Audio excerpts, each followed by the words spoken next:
ख्रिस्तामध्ये माझ्या प्रिय भाविकांनो, आज प्रभू येशू ख्रिस्ताच्या मागे जास्त लोक का जात आहेत?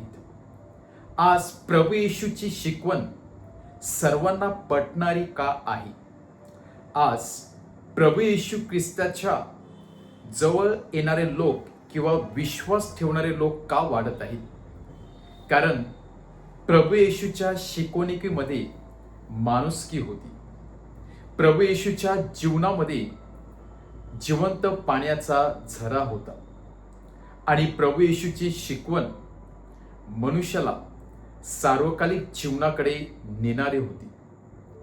आणि म्हणूनच प्रभू येशू ख्रिस्ताने मनुष्याला माणूस जगायचं किंवा माणुसकी काय आहे ते दाखवून दिलेलं होतं.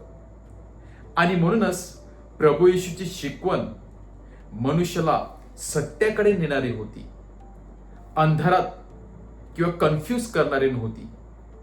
प्रभू येशू ख्रिस्ताने सत्य जे होतं ते लोकांसमोर दाखवलेलं होतं. परंतु प्रभू येशूसाठी मनुष्य किंवा माणुसकी सर्वात महत्वाची होती. आणि म्हणूनच प्रभू येशू ख्रिस्ताने 3 वर्ष जेव्हा या जगामध्ये कार्य केलं तेव्हा त्याचा केंद्रबिंदू केवळ आणि केवळ मनुष्य होता. मग तो रायचियस किंवा नीतिमान मनुष्य असू द्या किंवा पापी मनुष्य असू द्या, जेवढ्या जास्त लोकांना जवळ करता येईल आणि जीवनाचा मार्ग त्यांना दाखवता येईल किंवा चुकीच्या मार्गावरून काढून जेवढं त्यांना नीतिमान मार्गावरती आणता येईल तेवढा प्रयत्न प्रभू येशू ख्रिस्ताने केलेला होता. आणि म्हणून प्रभू येशूच्या या शिकवणुकीमध्ये माणुसकीचा धर्म होता. प्रभू येशूच्या या शिकवणुकीमध्ये प्रेम होतं, जिव्हाळा होता आणि कुणालाही नष्ट करण्याची शक्ती नव्हती, तर सर्वांना सार्वकालिक जीवनाकडे नेण्याची सामर्थ्य होतं. आणि म्हणूनच नेहमी प्रभू येशू ख्रिस्त आणि शास्त्री आणि फरिशी यामध्ये वादविवाद होत असे. तो वादविवाद अशा कारणाने, कारण शास्त्री आणि फरिशीसाठी माणुसकी महत्वाची नव्हती. त्यांच्यासाठी केवळ आणि केवळ नियम, ते सुद्धा कठोर नियम हे महत्वाचे होते. परंतु माणुसकी कुठेतरी हरवलेली होती. नियम महत्वाचे होते.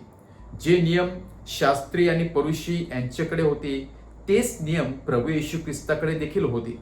परंतु प्रभू येशू ख्रिस्ताने नियम लाभवण्याची किंवा नियम लावण्याची पद्धत थोडीशी वेगळी होती, जेथे त्याने माणुसकीला देखील महत्वाचं स्थान दिलेलं होतं.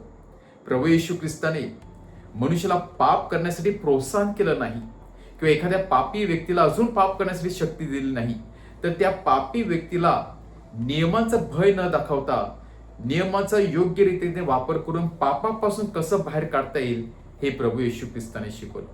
आणि त्याचं जिवंत उदाहरण आज आपण आजच्या शुभवर्तमानामध्ये पाहत आहोत.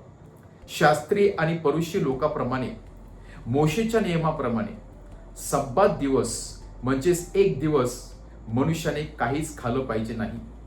मनुष्याने दानधर्म केला पाहिजे, उपवास केला पाहिजे किंवा स्वतःला त्याने नम्र केलं पाहिजे किंवा उपवास दानधर्म करून त्या दिवशी काही न काम करता तो दिवस केवळ परमेश्वराला अर्पण केला पाहिजे. हाच तो दिवस जेथे प्रभू येशू ख्रिस्त आपल्या शिष्यासह शेतातून जात आहे. शिष्यांना भूक लागत आहे, शिष्य कणसे तोडून खात आहे. एक क्षुल्लक बाब होती, परंतु शास्त्री फरिशीसाठी हा एक कठोर नियम होता. आणि म्हणून ते सांगत आहे की तुमच्या शिष्याने नियम मोडलेला आहे. आजच्या दिवशी तुम्ही काहीच खायला पाहिजे नाही, उपवास करायला पाहिजे, परंतु तुम्ही नियम मोडून देवाविरुद्ध पाप केलेला आहे. त्या प्रभू येशू ख्रिस्तासाठी माणुसकी महत्वाची. प्रभू येशू ख्रिस्त सांगत आहे की जर एखाद्या व्यक्तीला भूक लागली त्याने तेव्हा खाल्लं तेव्हा तो पाप करत नसतो, तर तो प्रथम आपल्या जीवनाचा विचार करत असतो. यामध्ये नियम महत्वाचा आहे की माणुसकी महत्वाची आहे. आणि पुढे प्रभू येशू ख्रिस्त दाविदाचं उदाहरण देत आहे की दाविदाला जेव्हा भूक लागली आणि त्याच्या सैन्याला भूक लागली तेव्हा तो मंदिरात जातो आणि जी भाकर ज्या याजकासाठी ठेवली असते ती भाकर स्वतः काढतो. परमेश्वरच्या दृष्टीने पाहिलं की ते नियमाविरुद्ध होतं, परंतु परमेश्वर त्याला सांगत आहे त्या क्षणात त्याने जे केलं होतं ते योग्य होतं, कारण तेथे माणुसकी महत्वाचं होती. तेथे भाकरीपेक्षाही तर मनुष्याचं जीवन महत्वाचं. हेच जे डिफरन्स आपण पाहतो ते प्रभू येशू ख्रिस्त आणि शास्त्री फरिशीमध्ये. प्रभू येशू ख्रिस्तासाठी मनुष्य महत्वाचा होता, शास्त्री फरिशीसाठी नियम महत्वाचा होता. परंतु प्रभू येशू ख्रिस्ताने नियम आणि माणुसकी यांची सुंदर प्रकारे सांगड घालून दिलेली आहे. नियम जेवढे महत्वाचे असतात तितकाच माणूस देखील महत्व असला पाहिजे. नियम माणसासाठी आहेत, मनुष्य नियमासाठी नाही. आणि म्हणूनच जेव्हा आपण योग्य रीतीने नियमाचं पालन करणार आणि माणुसकीला देखील महत्वाचं देणार, तेव्हाच आपण योग्य रीतीने वाटचाल करणार आहोत. आणि म्हणून प्रभू येशू ख्रिस्ताच्या शिकवणीने भरवून अनेक लोक प्रभू येशू ख्रिस्ताच्या मागे आलेले होते. त्याची शिकवण त्यांना फार सुंदर वाटत होती. कालच प्रभू येशू ख्रिस्ताने सांगितलं होतं की दुःखी भारकलत जाऊन माझ्याकडे या, मी तुम्हाला विसावा देईल आणि माझं जो तुम्हाला देईल. म्हणजेच नियम परमेश्वराने नष्ट केले नाहीत, तर जे नियम होते ते नियम ठेवलं, पण त्या नियमाचं योग्य पालन कसं करावं आणि माणुसकीला महत्वाचं स्थान कसं द्यावं हे प्रभू येशू ख्रिस्ताने आपल्याला शिकवलेले आहे. आपण देखील आपल्या जीवनामध्ये नियमांचं पालन करत असताना माणुसकीला देखील महत्वाचं स्थान देऊया.